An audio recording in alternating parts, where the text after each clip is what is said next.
Dear students, today we will be discussing an important concept in social psychology, that is decision making in groups. I think all of you might have participated in the decision making process at some time or the other, either at an individual level or as part of a group. Then what is decision making?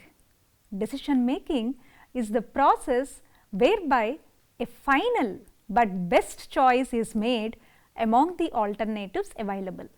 Group decision making, also known as collaborative decision making, is a situation faced when individuals collectively make a choice from the alternatives before them.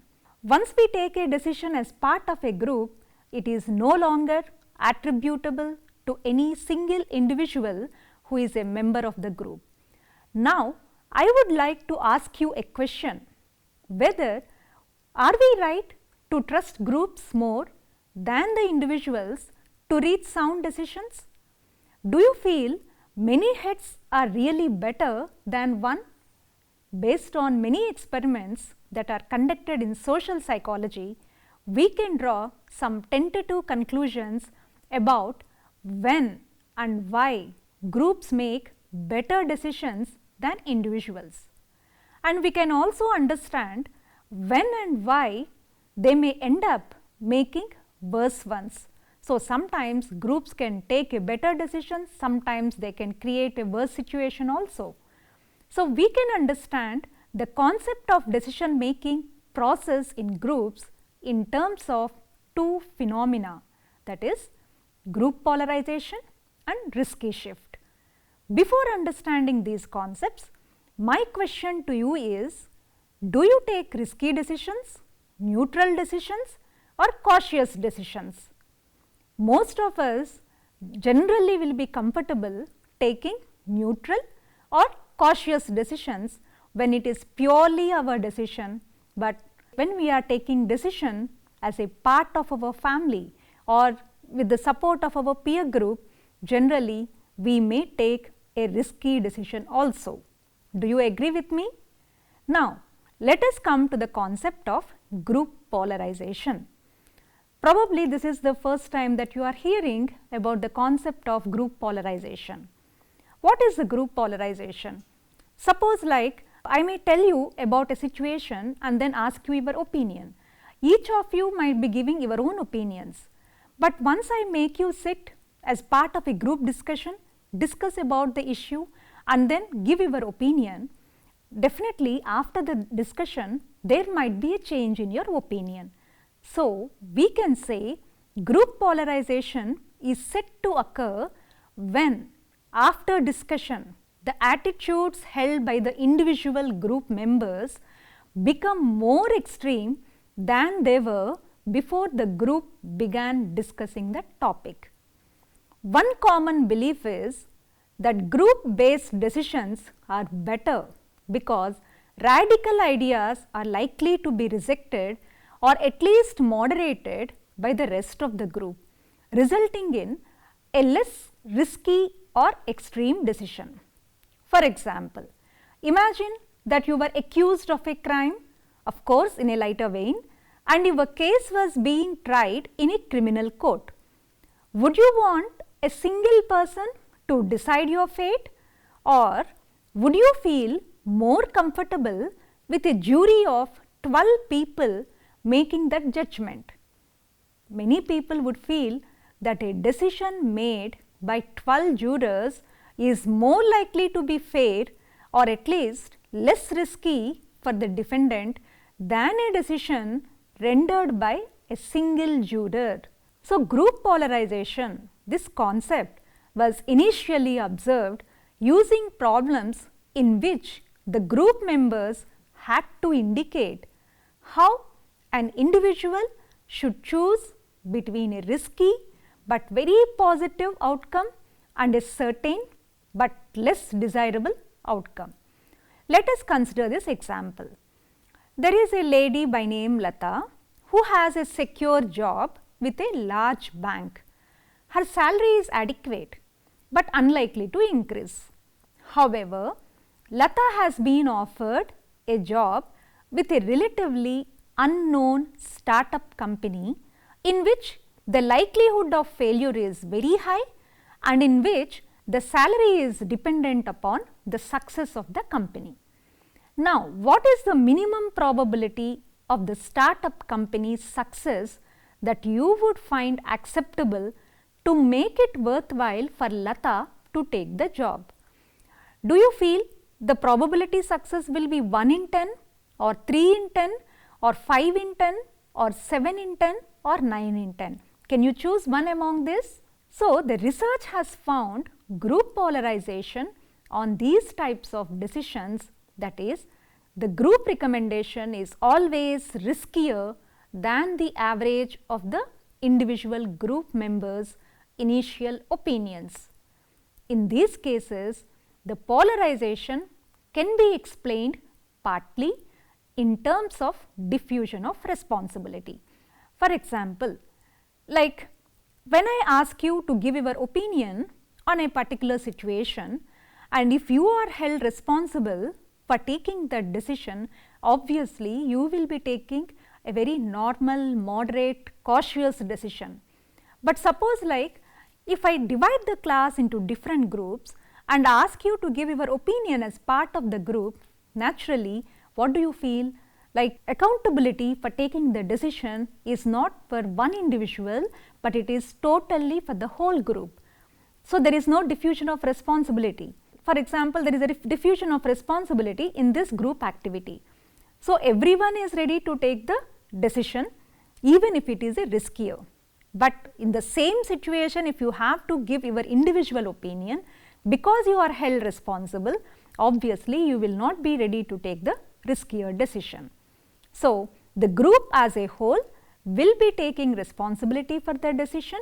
The individual may be willing to take more extreme stand since he or she can share the blame with other group members if the risky decision does not work out.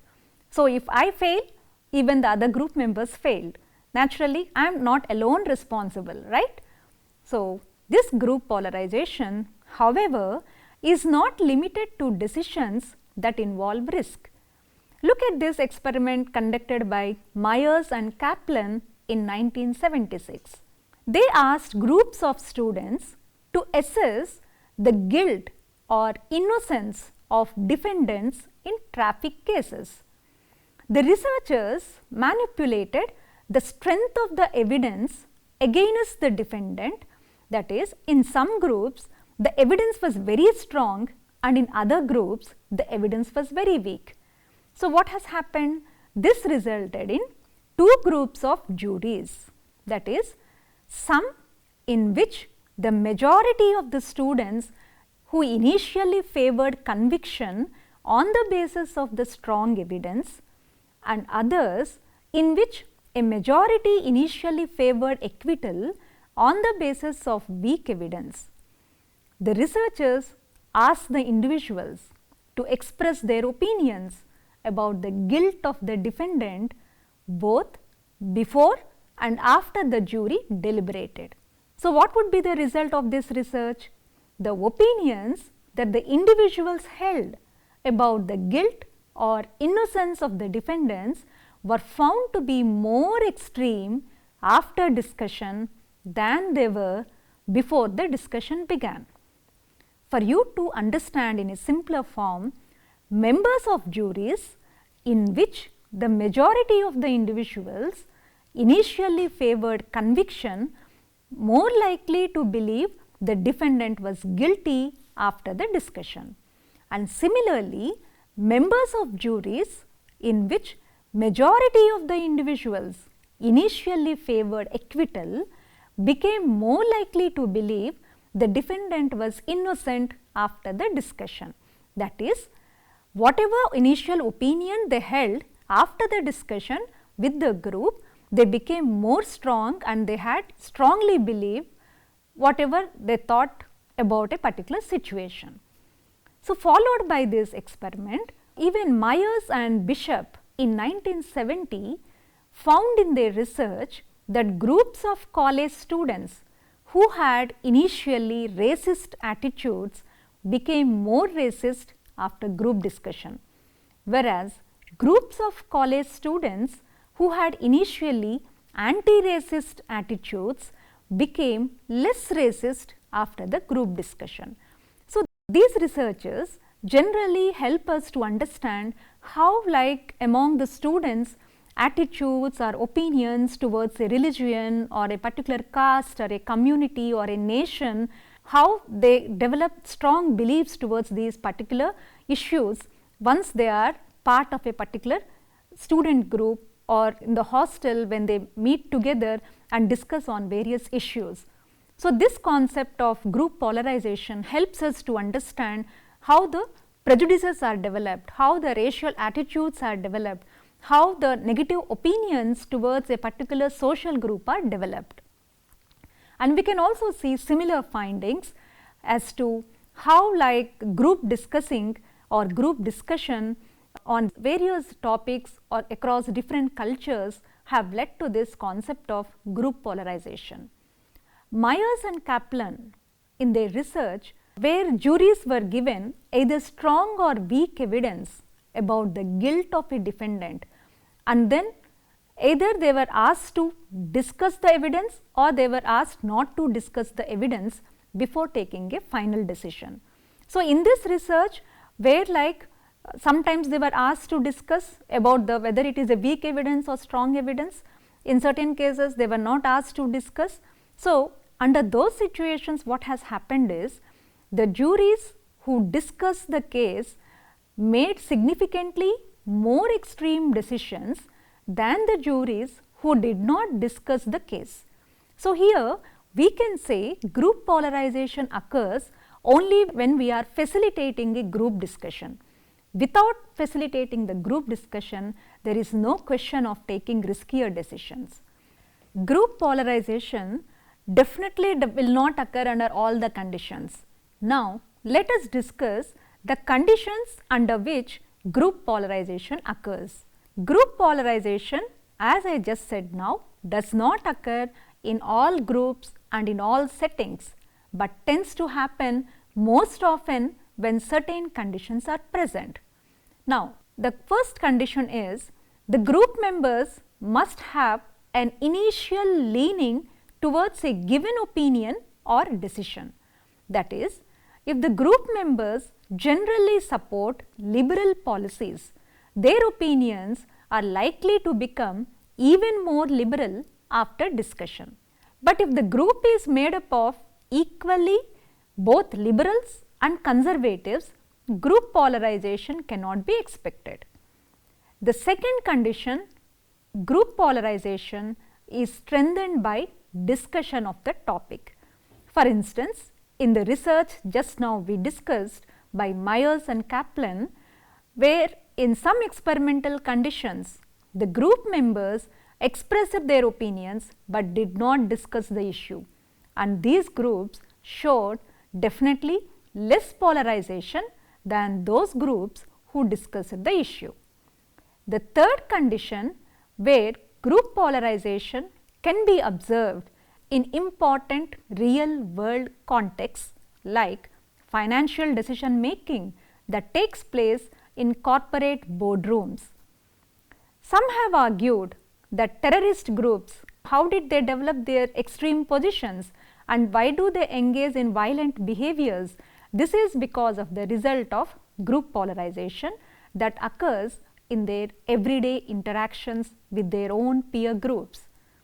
As the group members, all of them initially had some radical beliefs, and when they meet and discuss their concerns, desires, naturally their opinions polarize, allowing them to become progressively more extreme. And these groups like anti-terrorists or antisocial groups, as they are away from any other influences that might moderate their opinions, definitely they will become mass killers, because they do not have any positive influence, but they are under the influence of the same radical attitude groups.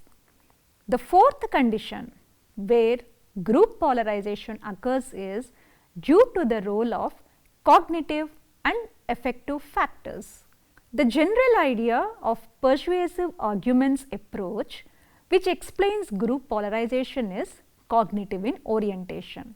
According to this approach, there is a set of potential arguments which support any given opinion, and there will also be another set of potential arguments that refute that opinion.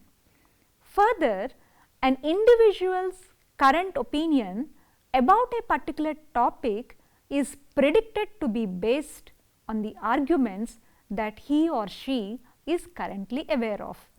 So, during group discussion, each member presents arguments supporting their individual opinions, and because the group members are initially leaning in one direction, it is expected that there will be many arguments generated that support the initial leaning of the group members. As a result, each member is exposed to new arguments supporting the initial leaning of the group, and this predominance of arguments leaning in one direction polarizes the opinions of the group members. Supporting the predictions of this particular theory, research has shown that the number of novel arguments mentioned in discussion is related to the amount of polarization.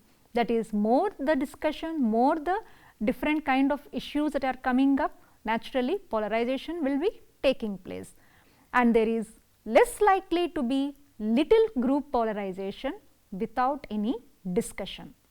But group polarization is not only confined to the cognitive factors, it is also based on the affective responses of the individuals, and particularly the social identity they receive from being good members.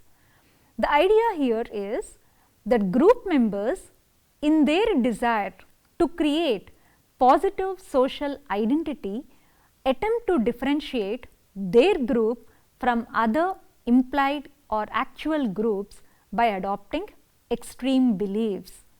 So, the amount of group polarization observed is expected to be determined not only by the norms of the group, but also by trying to be different from the norms of other outgroups.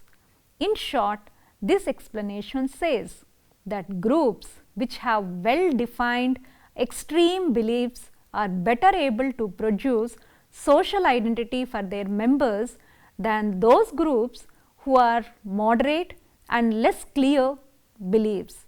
So, group polarization effects are stronger when the group members have high social identity. So, if you belong to one sports club or any other club, naturally your polarization will be more as long as you have a social identity with that group. Another concept that explains when group polarization occurs is informational influence. This explanation focuses on the arguments that emerge during group discussion. In a group where there is a clear majority favoring one side of an issue from the beginning, most of the arguments and evidence introduced during the discussion will tend to support that dominant viewpoint. So, people in the minority will hear many arguments against their position, while people in the majority will hear many arguments supporting their position. As a result, everyone in the group may move to a more extreme position in the direction of the majority.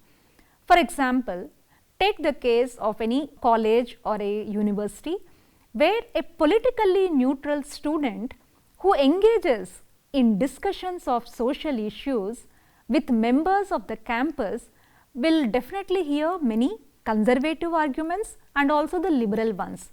As a result, that student may be persuaded by the arguments she hears, and the political tastes may shift in the direction of conservatism. So, this is how students develop attitudes towards a particular political party. This is how the student develops a particular attitude towards a political party. Another concept or condition which facilitates group polarization is normative influence or social comparison. All of you might have remembered in the earlier modules regarding the groups that norms of the group play an important role for the effective functioning of the group. So, these norms, conforming to these norms also gives an explanation as to why group polarization occurs. So, Roger Brown has suggested that during group discussions, we end up comparing our opinions and attitudes to those of the other group members. And this is a quite natural tendency to evaluate the correctness or the appropriateness of our opinions by seeking information about what others believe. This concept is known as social comparison by the psychologists. So, once we discover what the majority of the people in the group believe, we may feel pressurized to shift our opinions in the direction of that particular norm. In fact, because we usually want other people to respect and approve of us, we may be motivated to express attitudes that are even stronger or more extreme than what we are hearing from others. If everyone in the group feels such pressures, naturally it is easy to see how members' attitudes and decisions can spiral into more extreme versions over the course of a group discussion. So, this is the concept of group polarization. Dear students, in this module, so far we have understood the importance of decision making in groups and two important concepts that play a vital role in this concept of decision making that is taken by the groups. We covered or we discussed about group polarization, how groups are ready to take the riskier decisions rather than as individuals, and what conditions, what factors influence this group polarization. So, whatever research studies we have discussed so far, all those things indicate that as individuals we may not take risky decisions, but if given the chance, if we are made part of a group and after deliberate discussions, after listening to the members' opinions or attitudes in the group, definitely individuals are bound to take riskier decisions which they were not doing it earlier. So, this is how the decision making process takes in the groups.